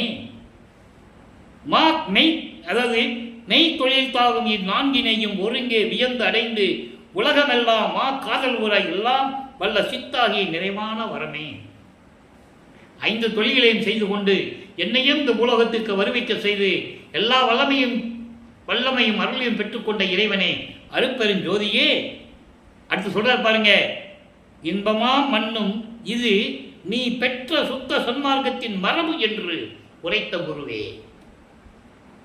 சுத்த சன்மார்க்கத்தின் மரபு பெற்ற மகனே, சுத்த சன்மார்க்கத்தை பெற்ற மகனே, 5 தொழில்களையும் செய்து கொண்டு இந்த உலகத்தின் உயிர்கள் எல்லாம் இன்புறு வாழ வேண்டும் என்பதற்காக உன்னை நான் வருவித்தேனே. அந்த லட்சியம் எனக்கு நிறைவேறிவிட்டது மகனே. சுத்த சன்மார்க்கத்தின் மரபுபடி நீ விளையாடுக என்று சொல்லுவார், நீ ஆட்சி செய்வாயாக என்று சொல்லுவார். தேகம் ஆதி 3, சுத்த தேகம், புராண தேகம், ஞான தேகம் ஆக 3 நான் தரும் முன் அருள் செய்து என்னை தேற்றி அருள் செய்த சிவமே. இறைவன் எனக்கு 3 தேகத்தை கொடுத்தான். நான் திரும்பி இறைவனை ஒப்படைப்பதற்காக நான் காத்து கொண்டிருந்த போது, இல்லை மகனே, உனக்கு கொடுத்ததுதான் அது. முத்தேகத்தை உனக்கு கொடுத்ததான் என்னை தேற்றினா அனைத்து மகனே என்று கொஞ்சி குழாவி நீ பெற்றுக்கொள் மகனே, உனக்கு கொடுத்தது தானே என்று எனக்கு அருள் செய்த அருட்பெருஞ்சோதியே, சிற்றவையின் நடு நின்ற ஒன்றான கடவுளே. சொல்லிட்டாரா? ஒரே கடவுள் நடராஜ பதியன்னு சொல்லிட்டாரு. இப்ப சர்க்குரி மணி மாலையில சொல்றாரு பாருங்க, அற்புதமான பதிவு அது. எப்படி சொல்றாரு பாருங்க, நடராஜனுக்கும் அருட்பெருஞ்சோதிக்கும் எவ்வளவு வித்தியாசம் இருக்குன்னு சொல்லி நம்ம தினமும் பார்த்துட்டு இருக்கோம். நடராஜன் சைவ சமயத்தின் தலைவன், அவங்க சிதம்பரத்தில் இருக்கிறாங்க, திருவொற்றியில் இருக்கிறாங்க, எங்க வேணா எடுத்துட்டு போட்டோம். நம்ம அருட்பெருஞ்சோதி எங்க இருக்கிறாரு? சுத்த சிவஞான வெளியில் இருக்கிறார். இப்ப சொல்றாரு பாருங்க, கடல் கடந்தேன், கரை அடைந்தேன், கண்டு கொண்டேன், கோயில் கதவு திறக்க பெற்றேன். எவ்வளவு உண்மை இருக்கு தெரியுமா? அது நான் சமயங்களிலும் மதங்களிலும் மார்க்கங்களில் இருந்து கொண்ட போது எவ்வளவு துன்பப்பட்டு கொண்டிருந்தேன், அதையெல்லாம் நான் கடந்து விட்டேன், கரை கடந்தேன். சுத்த சன்மார்க்கத்தை பெற்றுக் கொள்வதற்காக நான் சென்று கொண்டிருக்கிறேன். அங்க போனா கண்டு கொண்டேன் கோயிலை. அதுக்கு முன்னால நான் இந்த விளக்கத்தை சொன்னேன் உங்களுக்கு. தேவர்கள் நின்றுட்டு இருக்காங்கன்னு சொன்னேன்ல, சத்தியசாமி வெளியே தான் நிற்கணும். கண்டு கொண்டேன் கோயில் கதவு திறந்திட பெற்றேன். நான் ஒருத்தன் அங்கே போக முடியும்னு சொல்றேன். காட்சியெல்லாம் கண்டேன், அங்க என்னென்ன நடந்தாலும் பார்த்துட்டேன். அடர் கடந்த திரு அமுது உண்டு அருள் ஒளியால் அனைத்தும் அறிந்து. அடர் கடந்துன்னா இந்த சமயங்களையும் மதங்களையும் மார்க்கங்களையும் இருளாமை, இருள் அறியாமை, இதையெல்லாம் கடந்து இருக்கின்ற திரு அமுது எது? சுத்த சன்மார்க்கம். சுத்த சன்மார்க்கத்தை பெற்றுக்கொண்டு அருள் ஒளியால் அனைத்தும், அருட்பெருஞ்சோதியுடைய ஒளியால் அனைத்தும் அறிந்து தெளிந்து. எவ்வளவு விளக்கமா சொல்றாரு பாருங்க. இதை விட என்ன சொல்ல முடியும்? அறிந்து தெளிந்து அறிவுரிவாய் அழியாமை அடைந்தேன். முடிஞ்சிச்சா? அதான் சொல்லுவாரு, பெரிய சிவ அனுபவத்தால் சுத்த சன்மார்க்கம் பெற்றேன், இரவாமை உற்றேன் கான் தோழி என்று கூறுவார். 147வது பதிகம் அனுபவ மாலையிலே கடைசி 95வது பாடலில் சொல்லுவார். அந்த விளக்கத்தை நம்ம பார்க்க போறோம். அதை தான் இங்க சொல்றாரு. சுத்த சன்மார்க்கத்தை பெற்றதனால் அழியாமை அடைந்தேன், இடர் தவிர்க்கும் சித்தியெல்லாம் என் வசம் ஓங்கினது. எல்லா சித்தும் நான் வாங்கிவிட்டேன் என்று கூறுகிறார். இத்தனையும் பொது நடம் செய்யும் இறைவன் அருள் செயலே என் தந்தையினுடைய திருவிளையாடல் என்று சொல்கிறார். அதை தான் திருவிளையாடல் பதிவில் நம்ம பார்த்துட்டு இருக்கோம். அருட்பெருஞ்சோதி ஆண்டவருடைய திருவிளையாடல் 1823ஆம் ஆண்டிலிருந்து 1874 ஆண்டுகள் வரை எப்படியெல்லாம் நடந்தது என்பதை திருமுறைகளில் இருந்து 1, 2, 3, 4, 6 இந்த திருமுறைகளிலிருந்து நம்ம பார்த்துட்டு இருக்கோம். இப்ப பாருங்க, அழகா சொல்றாரு அனுபவ மாலை. அனுபவ மாலை கடைசி விளக்கம் நல்லா கேளுங்க. தான் பெற்ற அனுபவங்களை கூறுகிறார். வான் கண்ட பிரம்மர்களும் நாரணரும் பிறரும் மாதவம் பன்னாட் புரிந்து வருந்துகின்றார். இறைவனை பார்க்க முடியல. பிரம்மன், திருமால், ருத்திரன் எல்லாமே தவம் இருக்கிறாங்க இறைவனை பார்க்குவதற்கு. இறைவனை பார்க்க முடியவில்லை. காரணம் என்ன? போர் குணத்தை விடவில்லை, போர் புரிந்து உயிர்களை கொலை செய்தவர்கள் என்பதை பாடல்களில் தெளிவாக கூறியிருக்கிறார். அது புராணங்களில் காவியங்களிலும் சமாதானம் செய்வார்கள். அது நீதிக்காக செஞ்சது, நேர்மைக்காக செஞ்சது என்றெல்லாம் சொல்லுவார்கள். அந்த விளக்கத்துக்குள்ள நம்ம போக வேண்டாம். கொலை செய்தது தானே, உயிர்களை கொன்றது தானே. அதான் சொல்றாரு, வான் இருக்கும் பிரமரும் நாரணரும் மற்றரும் யாரும் மாதவம் பன்னாட் புரிந்து கூட இறைவனை பார்க்க முடியவில்லை. நான் கண்ட காட்சி அவர் கண்டிலே. நான் பார்த்ததில்லை, அவங்க பார்த்ததில்லை. நான் வல்லமை பெற்றவன், என் முன் வழியிலர் என்று சொல்லுவார். பிரமனும் திருமாலும் ருத்திரனும் யாராக இருந்தாலும் சரி, எனக்கு நிகர் அவங்க இல்லைன்னே சொல்லுவார். பாடல் உண்டு. செத்து செத்து பிறக்கும் இத்தேவர்கள் என் முன் வழியிலர் என்று சொல்லுவார். அவங்களாம் செத்து செத்து தான் பிறக்கணும், ஒவ்வொரு அவதாரம் எடுக்கணும். நான் அப்படி அல்ல சொல்லுவாரே. நான் ஒவ்வொரு யுகத்திலேயும் இருந்தவன், இறைவனிடம் பக்கத்திலே இருந்தவன் என்று கூறுவார். இந்த உண்மையை மக்களிடம் யாரும் சொல்லவில்லை என்பதுதான் வேதனையான விஷயம். அதனால தான் மக்களுக்கு தெரியல. எல்லாவற்றையும் சொன்னார்கள், உண்மையை சொல்ல மறைத்து விட்டார்கள். உண்மையை மறைத்து விட்டார்கள். அடுத்து சொல்றார் பாருங்க, நான் ஒரு பெண் செய்த தவம் எத்தவமோ அறியேன். மாணவர்கள் சொல்றாங்களாம், இவரை பெண்ணாக உருவகப்படுத்தி சொன்னதனால் சொல்றாரே, நான் என்ன தவம் செய்தேன் என்று எல்லாம் அதிசயமாக பார்த்து கொண்டிருக்கிறார்கள். கோன் கண்ட குடிக்கு ஒன்றும் குறைவில்லை. நான் இறைவனால் படைக்கப்பட்டவன், இறைவனால் வருவிக்க விட்டவன். எனக்கு எந்த விதமான குறையும் இல்லை. என் வாழ்வில் எந்த குறையும் இல்லை. அதான் குடின்னு சொல்றது. குடினா வாழ்வு. என்னுடைய வாழ்வில் எந்த குறையும் இல்லை. அண்ட கோடி எல்லாம் தனிப்பெரும் செங்கோல் நடத்தும் இறைவர் தான் கண்ட குடியானேன். எப்படி சொல்ற பாருங்க, அண்டங்களை எல்லாம் ஆண்டு கொண்டிருக்கின்ற இறைவனுடைய மகனானேன் நான், அவனுடைய வாழ்வானேன் நான். குறைகள் எல்லாம் தவிர்ந்தேன், எல்லாவற்றையும் விட்டுவிட்டேன். தனி தவளமாட விசை இனித்து இருக்கின்றேனே. தவளமாட விசை என்பது எது? மாணிக்கங்களாலும் வைடூரியங்களாலும் பவளங்களாலும் அலங்கரிக்கப்பட்ட நிலா மண்டபம் போல் திகழ்ந்து கொண்டிருக்கின்ற சத்திய சபையிலே இனித்து இருக்கின்றேனே, பேரின்பமாக இருக்கின்றேன் என்று சொல்லுகிறார். ஆனால் இங்கே என்ன சொல்லுவாங்க, வள்ளலாறு அப்படியே நடந்து வந்தார், சென்னையிலேருந்து அப்படியே சிதம்பரத்துக்கு நடந்து வந்தார், கோயில் கோயிலாக கும்பிட்டு வந்தார். எவ்வளவோ செய்திகள் உண்மைக்கு புறமானதெல்லாம் உண்டு. அந்த விளக்கத்துக்குள்ளே நம்ம போக வேண்டாம். அதெல்லாம் பேசினா நமக்கு நேரம் போயிட்டே இருக்கும். இவர் என்ன சொல்றாருன்னா நமக்கு உண்மை. தவளமாட விசை என்பது மாணிக்கங்களாலும் வைடூரியாலும் பொற்களாலும் பொன்னாலும் சூழப்பட்ட அலங்கரிக்கப்பட்ட சுத்த சிவஞான வெளியிலே பேரின்பமாக நான் இருந்து கொண்டிருக்கிறேன் என்று கூறுகிறார். அதுக்கு பிறகு இப்படியெல்லாம் இறைவனுடைய நிலைகளெல்லாம் கூறி எப்படியெல்லாம் இறைவன் திருவிளையாடல் செய்தார் என்பதையும் நாம் ஒவ்வொரு நாளும் பார்த்து கொண்டிருக்கிறோம். எனவே அன்பர்களே, நீங்களும் சுத்த சன்மார்க்கத்தில் இணைந்து இயற்கை உண்மை விளக்க கடவுளாகிய அருட்பெருஞ்சோதி ஆண்டவரை வணங்கி வள்ளற்பெருமானை போற்றி புகழ வேண்டும்.